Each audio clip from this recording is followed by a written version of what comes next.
Good evening, everybody, and hopefully everybody is in good health and condition.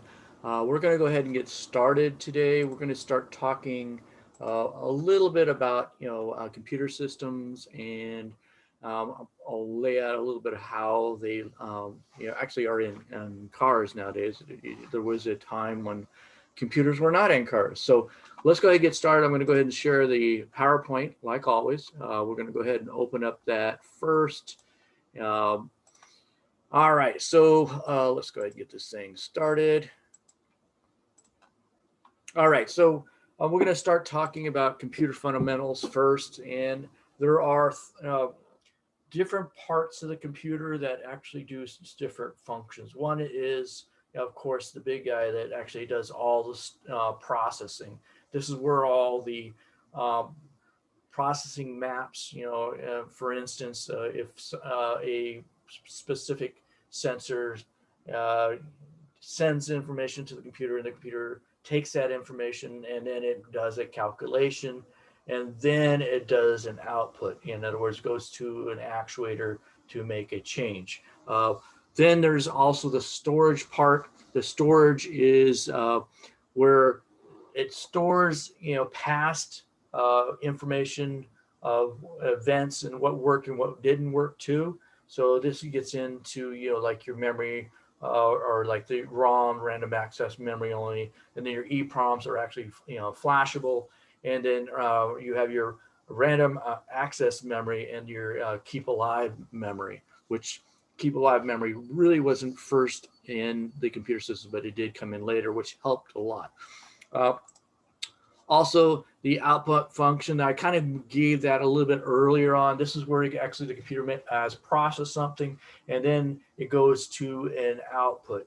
It makes a command, like uh, with the temperature of the engine is it's so many degrees, and we're putting so much of a load value on it, and then it's going to go and the computer's going to process that information, and then it's going to put an output. It's going to store some of that process, and then it's going to put an output. The output would be, say, let's say, turn the ignition timing to such and such, or it's going to add fuel or take away fuel too in the injection system.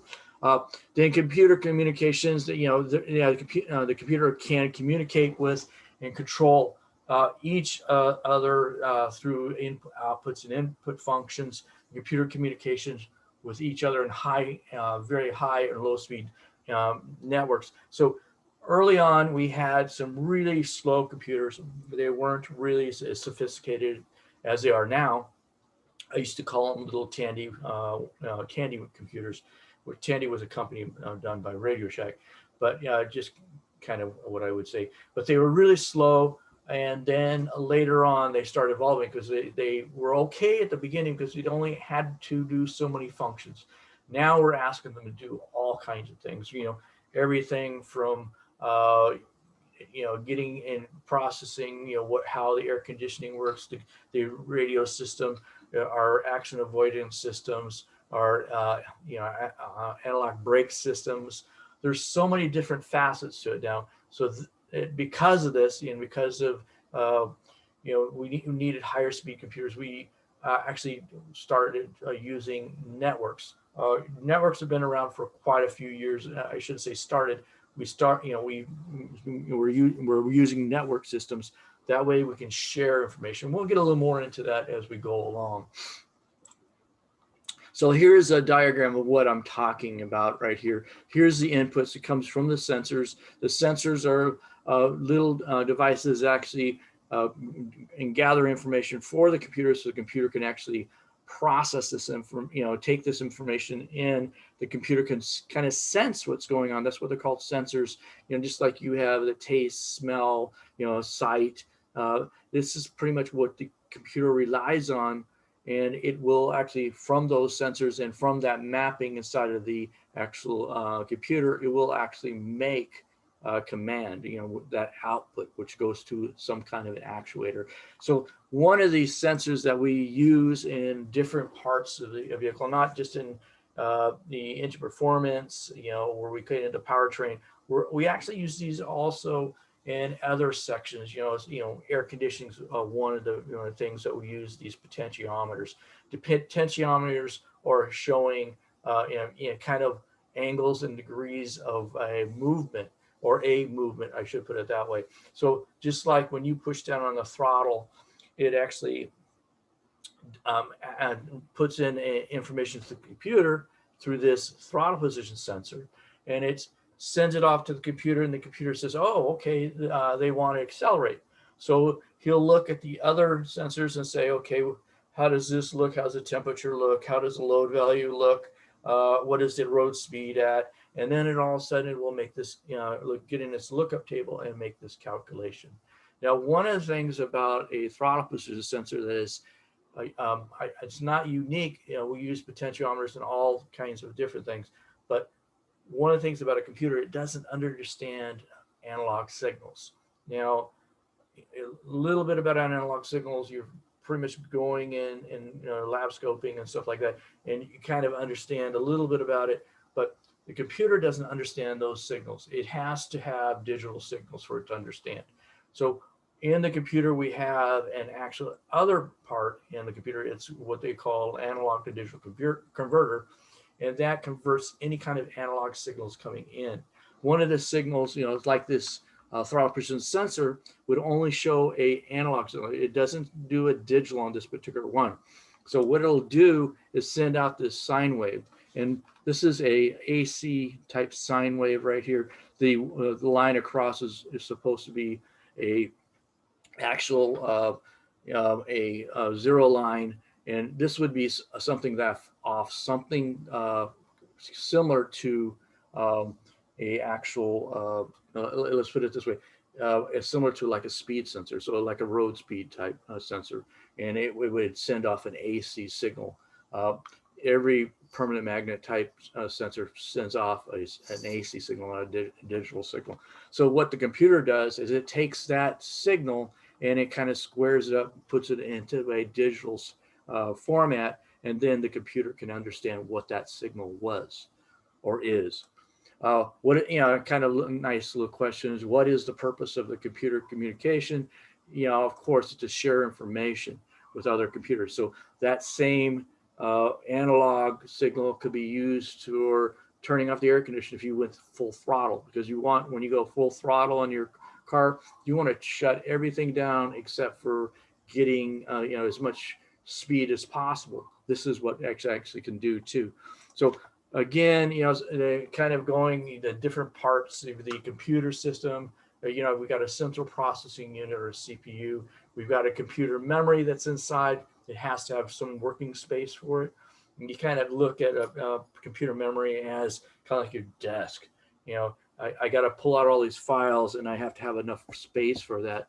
And then there's the computer program the programs, I should say, that actually does actually calculations as we go across. Now, one of the things the computer needs is some kind of understanding of what time is. So we could have, like that throttle position sensor, put a, we push down on it, it sends out a voltage from like I should say 0 to 5 volts, but it would know how much time it took it to go to the 5 volts. So this is what we're looking at. What is the time sequence? So we have to have some kind of clock in the computer for that timing part of it.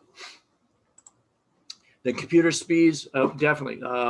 We use a little crystals inside the computer to actually do the act. Well, we used to use crystals. We use them more sophisticated nowadays, but we actually have that clock inside, and then we actually run the clock speeds, somewhere around the megahertz type area.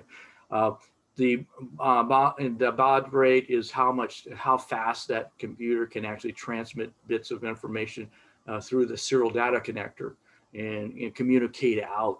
And then we have, we used to have one central, large computer. Now we've kind of put them off into modules, and now we can actually take those modules, like a brake module, a air conditioning or body control module. We can put them in different locations close to where that actually is, or we can, separate them out. But this will actually make it easier for those computers to communicate, and we can actually run through a data line versus having, wired, for every little thing. We can actually share that information. And here's kind of this is really kind of an older picture, folks. This is not something new.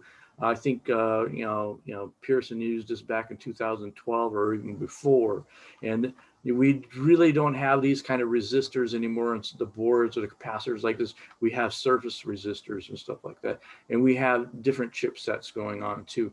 And here is that map I was talking about. So this is kind of that calculation, if it's so much engine load, and then this, the engine speeds at this, it'll calculate it out. So if you look here, it's looking at, okay, here is the road speed, and a road load, I'm sorry, engine load.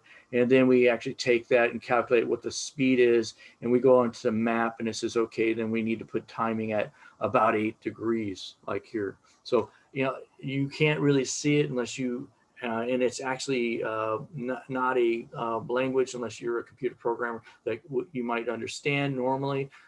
It would have to be translated for you. Now, here's that little crystal that we use for a clock to get that timing down, what I was talking about a little bit earlier. Locations of the computer can be all over the place. Some of them are under the hood. Some are inside the engine. I should say this is in the engine compartment. It could be inside the vehicle. I've seen computers all array of places. So this is just one location on this particular model here. So computer inputs, like I said earlier, there's, engine speed, we're not just talking about, we're not talking about road speed. We're talking actually what the engine speed is at, what how many RPM is the engine turning. And there's a sensor for that. And then there's the switches or buttons for accessories, like I want to turn the air conditioning, or I dial it into the air conditioning. Or I want to turn my radio. Even radios are computer, programs. If you get series type computers and stuff like that, I mean, radios, it actually is at a little micro, a little processor inside, a mini computer inside of it. Then we have the map, absolute pressure, which is taking the whatever manifold value. I mean, we're using this as a load value to bring that into the computer to tell it, okay, with this amount of load, this is what the calculation would be in that map. Then we have a mass airflow where we're talking about how much air is coming into the engine, coming in through the intake manifold. And then we have engine coolant, which is important. That way the computer knows what kind of mixture do I want to put, what kind of timing do I need to have on the engine. And then oxygen sensor is a feedback, and it's gotten more critical than it used to be. And we have new styles of oxygen sensors, and we'll get into a few of those. And of course, like I talked a little bit about the throttle precision sensor, now they've kind of morphed and gotten better too. And of course, engine speed, I should say vehicle speed, is how fast the vehicle is actually traveling down the road. And then the computer sends voltage signals or commands to devices, like to operate an actuator, network communication across. And then there's some typical kind of outputs that we have, like the fuel injectors, a blower motor, turning that motor up and down at variable speeds, idle speed control. Or nowadays we have the ETCs, which the electronic throttle controls, and then the evap emission controls, keep the hydrocarbons inside the fuel tank and not letting them escape. So it's all part of it. So output devices can be either a low side driver, which has the ground path attached to it, or we can have high speed drivers that actually provide power to that particular device. And then we have a pulse width modulation. So instead of just turning it on, we'll modulate out that signal, okay, into a digital, instead of just turning it on and off, like I said before. So here's a actual typical output driver. It applies voltage to the fuel pump. This is really not as common, but it can be. We normally just apply the ground. Well, I'll take that back. I'm thinking of an actual injector right now, but this is very common on this kind of setup. We have a relay that's actually taking the load for that uh, actual the actual device to add the power. Now we're using on the PCM side, because relays are really cool devices. We can actually command them on. Okay, so all we have to do is put a signal here to ground. So we have this coil that actually causes a magnetic field, which actually closes that actual contact here. Well, it'll pull it on down. And now I have a 12 volts going across here with a higher amount of amperage flow. We can use a small amperage load and actually control a higher. So let's say 2 amps versus maybe 10 or 15 or 20 amps going through this circuit. That would, that amount of load might damage, would damage a computer. Here is another, circuit, but now we're going to actually use a different way. We're going to actually use it on the ground side. This is, pretty much common. So the computer here applies a ground to the relay. So here we have it already powered up, and all we do is close that contact, and then now we have that going through to the fuel pump again. So there's different ways is what I'm trying to get at. We can actually wire it up all kinds of different ways. Here's another power side on this particular one too. So again, like I said before, we actually use a variable signal on a lot of times. We don't just turn it on or turn off. We might do that for like a fuel pump, but with the injectors, we would actually do it to where I just had everything go off for a second. Sorry. We would actually have a and we would actually have that actual we would send out a digital signal like in a fuel injector. We wouldn't just turn it on because then we just flood everything. We'd turn it on for a certain amount of time. So this is what we go into like a duty cycle. And okay, let me get back in here. Okay, and then what is a low side driver? Of course, is a device that actually completes a ground path. So we can either apply ground to that relay, and that's going through the computer, or we can actually apply a power side. So a lot, a low side driver is going to be your actual ground path. So I hopefully this was helpful. I'll be making more videos as I go along, and I'll be posting these as soon as they're available. I have to redo the ones that I did for last week because of I forgot to turn on the mic. Well, I apologize for that. I had them all set up and good for us all, but I neglected to turn on the mic, so I'm going to have to redo them for us. But just a reminder, please remember to always check on your grades. I want to make sure we're all straight, and I don't want to be that last minute, oh no, am I really getting that kind of a grade? I'd rather say, oh wow, I'm doing better than I thought I was doing. So make sure if you have a question about your grades or it's something personal which you want to talk about, go ahead and inbox us. Mr. Ingreeson and myself share the inbox. We do not share email addresses. If you email, one of us and it may not get to us till a day or two later, and you probably needed a quicker response. But with the actual my camera just went off.